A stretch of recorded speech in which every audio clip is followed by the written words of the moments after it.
What's up, Average Dad fans? Welcome back to another video. And yes, 24 hours in with the Xiaomi 14 Ultra, I've got some thoughts. Let's go. So it's no secret to any viewers of the channel, I've been pretty excited about the release of this device. As I've mentioned ad nauseum now, the 13 Ultra was my favourite Android phone of 2023, and the 14 Ultra is on track to be my favourite of 2024. But there are a few things I just want to clarify, sort out, good points, potentially negatives, before you all rush to buy one and then blame me because it doesn't live up to certain expectations. So, the first thing I want to address is the camera rattle. Yes, I've had a few comments and messages saying that people think their phone is broken because it rattles.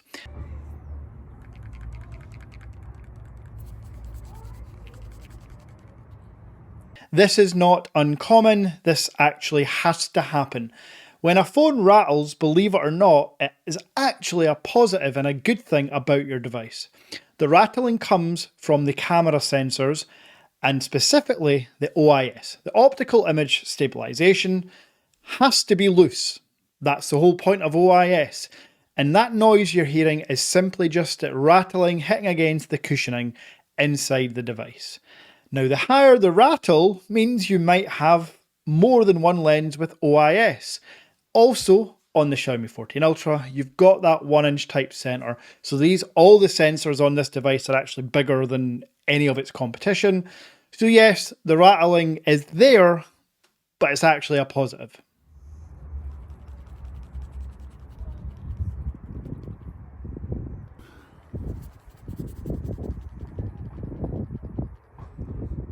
Another thing I want to clear up for you, Android Auto. I know why this question comes up because I typically review Chinese ROMs, and even when they're not Chinese ROMs and are global ROMs, there's a misconception that because it's still a Chinese brand, it doesn't get Android Auto. That is not the case. When a company releases a global version, as you can see here in the settings menu, Android Auto is available and works perfectly. Android Auto is an Android feature, and because this is a global Android device, it works seamlessly, wired or wireless. That depends on your actual car though. Now, another thing I want to clear up before I talk about my first impressions, but this is valuable info for you. I had a couple of questions asking why I'm not getting people to go to WONDA Mobile because it's cheaper to buy the device. I've talked about this on the live stream I've done, and I'll just quickly mention it again. There is obviously a financial incentive for me to send you to WONDA Mobile. I get $10 for every sale through my link. But the reason you know that I'm honest is because I'm telling you not to go to WONDA Mobile just now. Because right now, you're getting, for £1,250, the phone, the Xiaomi Pad 6, and the photography kit. All that together is like a £2,000 worth value, whatever you want to call it. That to me is worth the £200 saving you would get from buying the global version through WONDA Mobile. But if you don't care about the tablet and you don't care about the photography kit, then yes, you can buy the phone on its own, half terabyte of storage in any colour you want for about £1,050 through WONDA Mobile. Only thing I'd say about that is manufacturer's warranty is going to be a smoother process. God forbid anything went wrong with the phone. But WONDA Mobile do have a warranty as well. You ship it to them, they'll sort it all for you. But there's a shipping fee cost. So hopefully that's cleared it all up. Now we can talk about my very positive first impressions. So straight out the gate, this phone just feels super premium. It's hard to quantify and put into words over a video, but you just feel it. The heft, the weight, the rattle, which we now know is positive. Overall, it's just a fantastic looking and feeling device. You can get this in different colours. I've gone for the black variant, which I think looks the kind of classiest. But with the vegan leather back, you are going to pick up kind of like not even dust, it's like fabric material, and it's going to get into the grain of the back of the device. You can kind of see a bit of that here in this footage as well. I, however, keep the included case on the device, so I really don't have that issue. And here's a potentially negative point that I'll say so far. It's only been 24 hours with the device, but I have charged the device last night before I went to a wedding, and I'll show you photos and videos from there, which are stunning, by the way. I charged it last night. I think it got to like 90%, and then I've used it today for photos you're about to see as well, and it's already down to like 65, 63%. That drain is a hell of a lot quicker than I'm experiencing on the X7 Ultra or the S24 Ultra. But this is a new device, and it is on the optimized battery setting, which essentially means it's learning your patterns. So I'll save the whole battery actual thoughts and opinions and scoring and all that stuff for the full review. But right now, on first impressions, the battery life definitely isn't as efficient as it is on the other Snapdragon flagships. And sticking with battery and charging, heating, other than when I set up the phone and it done that magical wireless transferring of all my apps and data, it did get a bit warm then, but trust me, having transferred many phones in my time, they all get a bit warm. The worst to this date is still the Pixel for me. If you've ever transferred data or charged a Pixel device, it gets damn hot. The Xiaomi, nothing out of the ordinary, and when I charged it, as mentioned last night, it didn't get hot at all, even with that 90 watts wire charging. And now I guess it's time to talk about those magnificent cameras.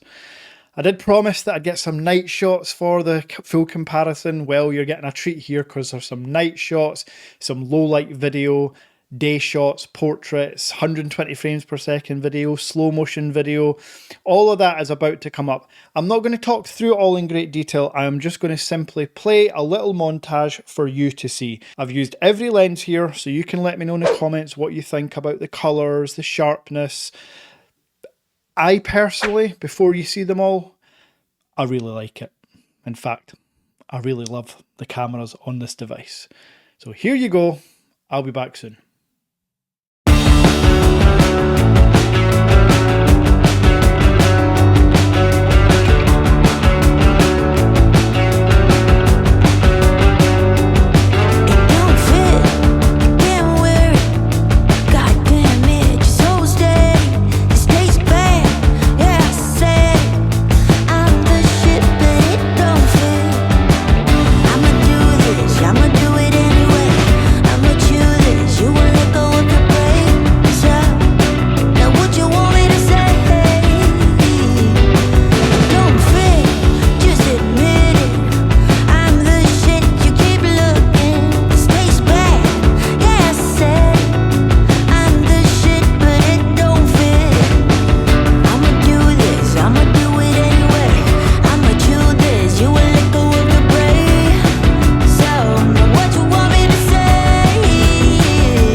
So, let me know in the comments what you think about the photos, the videos, the colours, all that good stuff.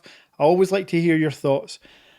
And before I leave this first impressions, I know that £1,250 is not cheap, but I've talked about this before. When phones like the Samsung and the Oppo, if it ever got released global, but the Apple iPhone 15 Pro Max, they're all at that same price. And while Xiaomi isn't as recognised in the Western market as Apple, Samsung, Google, you're just going to have to take my word for it that it is not only as good as, in some cases, better than all those devices. And again, don't just take my word for it. do a simple camera comparison test, battery drain test, all those stuffs, and you'll see it hangs with the best of them and beats the best of them in some occasions. Now, I've talked about it a couple of times. What I'm filming and doing now is the full camera test and comparison between this, the S24 Ultra, and the Oppo Find X7 Ultra. We have been spoilt for camera phones in 2024. I think we have to be reaching a plateau now. I mean, I've talked about this as well. Do you need a DSLR these days? Genuinely, do you need to carry around a £3,000 DSLR when you have phones like this available to keep in your pocket? I don't. Hopefully you've enjoyed this short first impressions and I've answered some of your questions that I've been getting in the comments. But as always, if you've got any more, leave them down below. If you've enjoyed this, smash like. And the channel gained quite a few subscribers yesterday, so if we could keep that number rocketing up and hit 30k by the end of the year, that'd be nice. Until next time.